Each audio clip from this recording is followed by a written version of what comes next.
दोस्तों, गणेश चतुर्थी क्या है और यह समूचे भारत में बड़े ही श्रद्धा भाव के साथ क्यों मनाया जाता है? चलिए इसे समझने के लिए इससे जुड़ी कथा को जानते हैं। इस कथा का वर्णन शिव पुराण में रुद्र संहिता चतुर्थ कुमार खंड के अध्याय 13 से 19 में मिलता है। श्वेत कल्प में जब भगवान शंकर के अमोघ त्रिशूल से पार्वती नंदन दंडपाणि का मस्तक कट गया था, तब पुत्र वत्सला जगत जननी पार्वती जी अत्यंत दुखी हुई। उन्होंने बहुत सी शक्तियों को उत्पन्न किया और उन्हें प्रलय मचाने की आज्ञा दे दी। उन परम तेजस्विनी शक्तियों ने सर्वत्र संहार करना प्रारंभ कर दिया। प्रलय का दृश्य उपस्थित हो गया। देवगण हाहाकार करने लगे। तब समस्त जगदम्बा को प्रसन्न करने के लिए देवताओं ने उत्तर दिशा से हाथी का सिर लाकर शिवा पुत्र की धड़ से जोड़ दिया गया। महेश्वर के तेज से पार्वती का प्रिय पुत्र जीवित हो गया। अपने पुत्र गजमुख को जीवित देखकर पार्वती जी अत्यंत प्रसन्न हुई और अपने पुत्र का सत्कार करके उसका मुख चूमा और प्रेम पूर्वक उसे वरदान देते हुए कहा, चूंकि इस समय तेरे मुख पर सिंदूर दिख रहा है, इसलिए मनुष्यों को सदा सिंदूर से तेरी पूजा करनी चाहिए।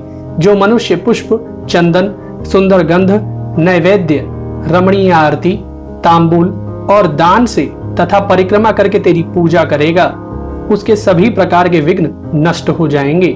उस समय दयामय पार्वती जी को प्रसन्न करने के लिए ब्रह्मा, विष्णु और शिव आदि सभी देवताओं ने वहीं गणेश को सर्वाध्यक्ष घोषित कर दिया।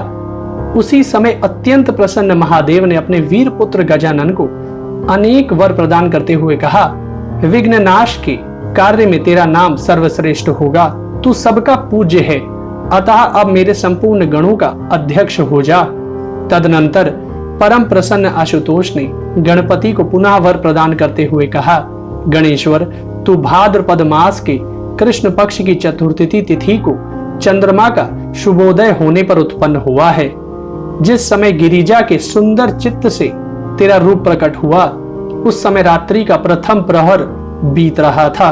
इसलिए उसी दिन से आरंभ करके उसी तिथि में प्रसन्नता के साथ प्रति मास तेरा उत्तम व्रत करना चाहिए। वह व्रत परम शोभन तथा संपूर्ण सिद्धियों का प्रदाता होगा।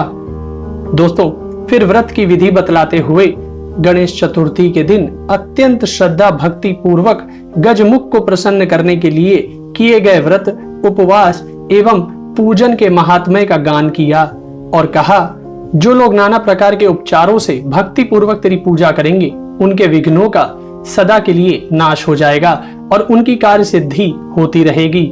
सभी वर्ण के लोगों को, विशेषकर स्त्रियों को यह पूजा अवश्य करनी चाहिए। व्रती मनुष्य जिस जिस वस्तु की कामना करता है, उसे निश्चय ही वह वस्तु प्राप्त हो जाती है। अतः जिसे किसी वस्तु की अभिलाषा हो, उसे अवश्य तेरी सेवा करनी चाहिए। भाद्रपद कृष्ण चतुर्थी को बहुला सहित गणेश की गंध पुष्प माला और दुर्वा आदि के द्वारा यत्न पूर्वक पूजा कर परिक्रमा करनी चाहिए। सामर्थ्य के अनुसार दान करें।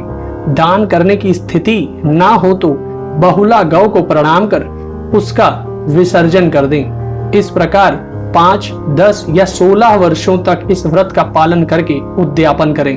उस समय दूध देने वाली स्वस्थ गाय का दान करना चाहिए। इस व्रत को करने वाले स्त्री पुरुषों को सुखद भोगों की उपलब्धि होती है। देवता उनका सम्मान करते हैं और अंत में गोलोक धाम की प्राप्ति करते हैं। वैसे तो गणेश चतुर्थी पूरे भारत में मनाया जाता है, किंतु महाराष्ट्र का गणेश उत्सव विशेष रूप से प्रसिद्ध है।